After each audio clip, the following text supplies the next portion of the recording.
आज हिरा दाईको मोमो पसलबाट किमा लिन आएको छैन जस्तो छ हो? लिन छैन।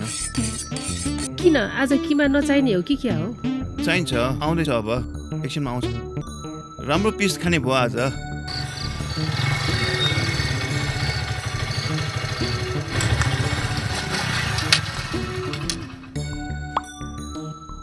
ए आइपुग्नु भयो? दाइ नमस्ते। नमस्ते। आज त मासु कम देखिरहेछ त। आज चाहिँ धेरै जसोले अलि बढी लिएर गएछ। ए राम्रै। अनि के छ त तिम्रो? अनि रामलाल सबै ठिक छ नि? ठिक छ दाइ। लक्ष्मी आज त चाँडै मासु सक्यो नि? आज धेरै जसोले अलि बढी लिएर गएछ।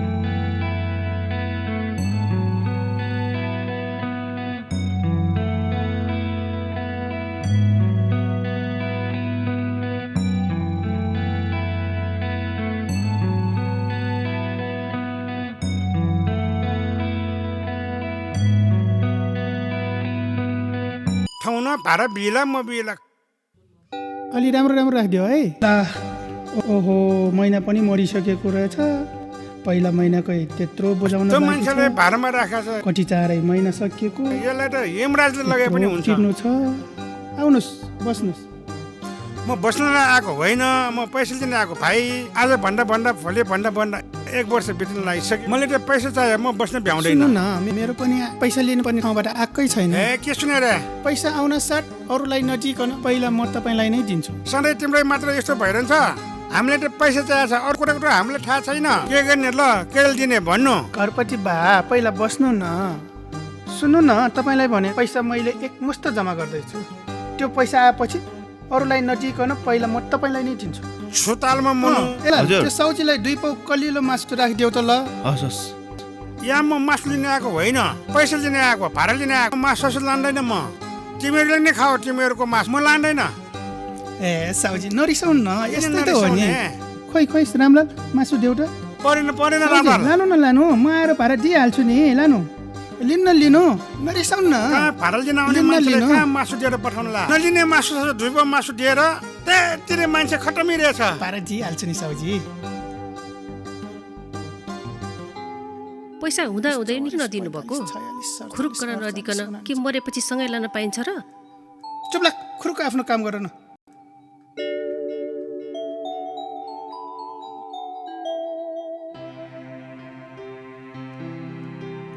ठाउँमा कति जाए जुलुका 2 पाउला बिहाउडु अच्छा।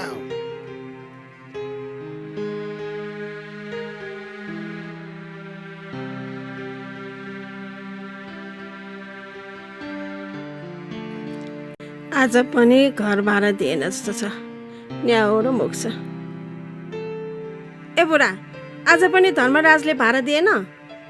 भाडा चाहिँ दिएन। भाडाको सट्टा 2 पाउ मासु दिएर ल्यायो ल। चाहिने ठाउँमा रिस देखाउनु छैन। यहाँ आएर मलाई के को रिस देखाउनु नि? अट्टी भयो अब त। के भन्ने? भन्दा आफैले लाज भइसक्यो। कति भन्ने? दिनु पर्नेलाई लाज छैन, लिनु पर्नेलाई के को लाज? 1-2 दिन हेरौँ न। कति हेर्ने? हेर्दा यत्रो महिना भइसक्यो। त्यसलाई त म गएर अब ठिक पार्छु। आज त कसो नदिएला म हेर्छु नि। ए पख आशा। रामलाल, भोलिको अर्डरहरू के छ नि? ठिक छ दाइ।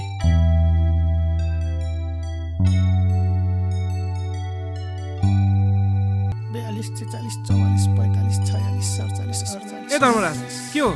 पैसा दिने विचार छैन? ए सिजनजी, मेरो कुरा सुन्नु न। कति मात्रै सुन्ने तिम्रो कुरा? जहिले पनि बहाना बनाएछ। ल अझै आउनु पर्ने यसलाई पनि। आज त म पैसा जसरी भए पनि लिएर जान्छु। ल अर्को पनि आइपुग्यो। के हो धर्मराज? मेरो बुढा सोझो भएर हेपेको 2 पाउ मासु दिएर पठाउँछ। भाडा कहिले दिने? दिन्छु नि साउनी। त्यत्रो महिना बाँकी भइसक्यो। तपाईँको पनि भाडा तिरेछ छैन? छैन नि। जतिखेर नि भाडा भन्न आउने बेलामा जहिले 2 पाउ मासु दिएर पठाउने। यो मासु तिमी नि खाऊ, मलाई मासु होइन। खुरुक्क भाडा देऊ। नरिसाउनु न साउनी, मैले अघि सबै साउजीलाई भनिसकेको छु। 1-2 दिनमा सबै पैसा दिन्छु। सबैलाई यस्तै मात्रै भनेर झुल्याउने हो भने यो मान्छे अट्टी नि भयो। एकपटक होइन, 2 पटक होइन। मान्छे भएर लाज बचाउन त भएन नि। म मेरो बुढोलाई सम्झाउँछु, 1-2 दिन पर्खनुस् न। तिम्रो बुढीको कुरा सुनेर जाँदैछु। फरक नपरोस् नि फेरि। फरक पर्दैन दिदी, मेरो विश्वास गर्नुस्। ल तिम्रै विश्वासमा है। अनि मेरो नि तपाईँ पनि ढुक्क हुनुस्, फरक पर्दैन। ल फरक नपरोस् है। हुन्छ हस्। साह्रै दुःख दियो। पैसै दिन्न, यहाँ आएर बेइज्जत गरेको होइन, दिँदै दिन्न। के गर्छ हेरौँ। के सोचिरहनु भएको? केही होइन, घर जाने होइन? जाने हो, जाउँ। चोला ल्याउँ त रामलाल, बाँकी मासु फ्रिजमा राख त। हस्। अनि पसल सरसफाइ गरेर घर आऊ है। हस्। ल जाउँ। जाउँ जाउँ।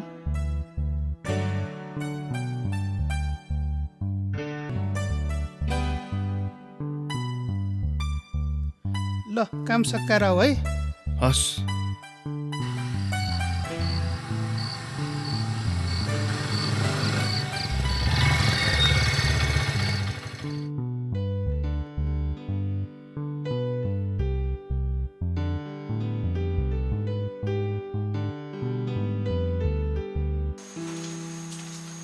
नमस्ते दिदी सर। नमस्ते नमस्ते, आउनुहोस् बसौँ न। योपालि किस्ता बुझाउन ढिलो भयो नि। भने त्यो धर्मराज भन्ने मासु पसलेले समयमा पैसा नदिएर साह्रै नै दुःख भयो मलाई। ए तपाईँसँग पनि पैसा लिएछ उसले? हो नि, त्यहाँबाट पनि पैसा लोन लिएर न ब्याज न स्याज। कस्तो होला त्यो मान्छे धर्मराज भन्ने। अरू त के कुरा गरौँ, घरपेटीको पैसा त दिएको छैन रहेछ उसले। घरबाट उठाउन जाँदाखेरि त घरपेटीलाई 2 पाउन्ड मासु दिएर पठाउने यो धर्मराज। खोइ मान्छेहरूको नियत र बुद्धि पनि के हो भने कस्तो मान्छे होला क्या। साह्रै दुःख पाएँ। आफू त मागी मागी छोराको बिहा भने जस्तो। त्यो सर त्यो तपाईँको क्युआर दिनुहोस् न, मैले क्यास आज ल्याएको छ, तपाईँको पेमेन्टमा ट्रान्सफर गरिदिन्छु। एकैछिन है त। ल हेर्नु त। हुन्छ। तपाईँले पैसा बुझाइदिनु भयो, धेरै धेरै धन्यवाद। आउँदै जाँदै गर्नुहोस् कस्तो लाग्छ है। हस्।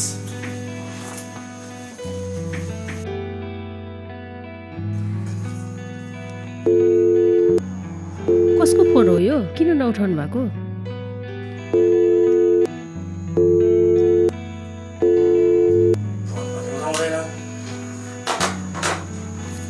रङ नम्बर हो के? ए कसको फोन रहेछ? जसको भए पनि उठाइदिन्छु।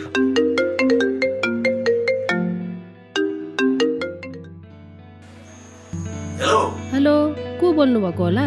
खोइ तपाईँको श्रीमान। ए उहाँ त एकछिन तलतिर जानुभएको छ। लोन लिएर गएर न पैसा दिन आउँछ न फोन नै उठाउँछ। राम्रो मुखले भनेको नसुने हो कि क्या हो? के कारबाही गर्नु पर्यो तपाईँको श्रीमानलाई? त्यसो नभन्नु न सर।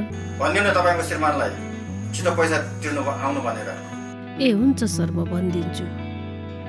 तपाईँ पैसा कसरी उठाउने हो हामीलाई पनि उठाउने त्यसो तरिका थाहा नभन्नु न छ। सर। यो के गर्नुभएको तपाईँले? यता पनि बाँकी, उता पनि बाँकी, यता पनि ऋण, उता पनि ऋण। हाम्रो व्यापार बिजनेस त राम्रै छ त, किन यस्तो गर्नुभएको? लाजै मर्नु। मरेपछि के लानु छ र? सुनेको हो कि सँगै लाने विचार छ? कति गरेर भने आजकल त केही भन्न हुँदैन यो मान्छेलाई। जाऊ आफ्नो काम गर, मलाई कचकच नगर के। आजको दिनै खराब। अब तारे मामका गएर एक प्याक हानेर आउँछु। कसरी सम्झाउने होला यो मान्छेलाई? म त दिक्क भइसकेँ। ल जेसुकै गर।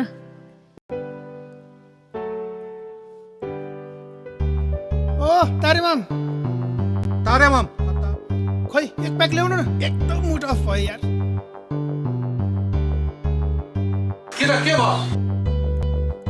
के भयो भन्ने, आज त ठिक्कै भने सबै आएर च्याउ च्याउ च्याउ च्याउ, मलाई त टेन्सनै भयो भन्ने। अब यो स्वाट त पार्ने। अर्काको पैसा ब्याङ्क राख्नुहुन्छ त? उनीहरूको पनि घरबार चलाउनु पर्ने हुन्छ, आफूले बुझ्नु पर्यो नि। ल अब तारीमा पनि यस्तो कुरा गरेर हुन्छ? अर्काको पनि घरबार चलाउनु पर्ने हुन्छ, आफूले बुझ्नु पर्यो नि। टेन्सन भएर हुन्छ? फेरि यो तारेमाम साउ पनि यस्तै बोल्छ भने यार झन्नै मेरो दिमाग खराब भयो तेरिका। ल म त हिँडेँ, पैसा पनि दियो कि नदियो यसलाई न छिस। तारेमाम हता मान्छे।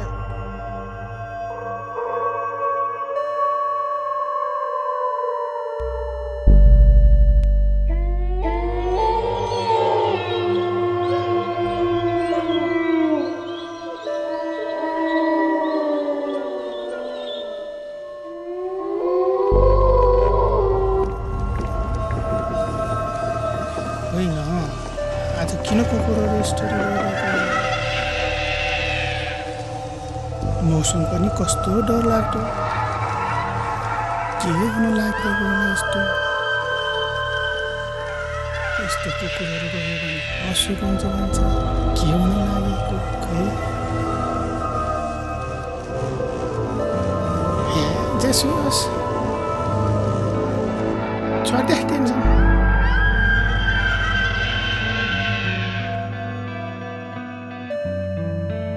26, 27, 28, 29, 30।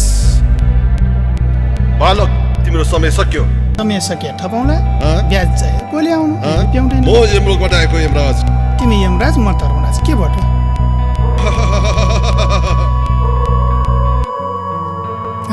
हो बालक, म यमराज तिमीलाई लिन आएको।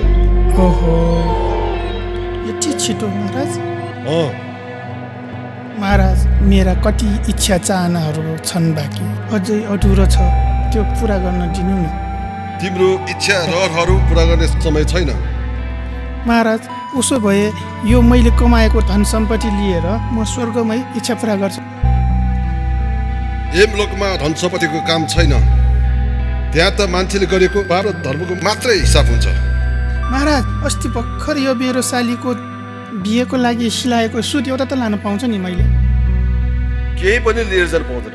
विदेशबाट पठाएको यो लेदर ज्याकेट साह्रै मनपर्छ, यो एउटा त म लाएर जान्छु। महाराज, म लाउँछु। कति जिति भएको यो मानव? महाराज, बिन्ती गर्छु म। केही पनि लिएर जानु पाउँदैन। ल हिँड मसँग। विदेशबाट पठाएको यो ज्याकेट लाएरै जान्छु। जति भने नहुने, अब अति भयो, यो वस्त्र पनि खोल। सुनेन? महाराज, कति जिति भएको यो मानव? छिटो वस्त्र खोल भनेको। नाइ, छिटो खोल खोल्दिन, भनेको। नाइ, नाइ, नाइ, नाइ, खोल्दिन, यो खोल्दिन, नाइ, पसल खोल्न जाने होइन? उठ्नुहोस्, खोल्दिन, पसल खोल्न जाने नाइ, होइन? खोल्दिन, पसल खोल्न जाने होइन? नाइ, खोल्दिन, नाइ, के भएको यो मान्छेलाई? खोल्दिन, पसल खोल्न जाने होइन? पसल खोल्दिन। खोल्न जानुहोस् न भनेको। के भएको यो मान्छे? उठ्नुहोस् न भनेको। पसल खोल्न ढिला भइसक्यो। के भयो? के हेर्नु भएको? ल उठ्नुहोस्। कस्तो नराम्रो सपना देखेको, कस्तो नराम्रो सपना। के देख्नु भयो र त्यस्तो?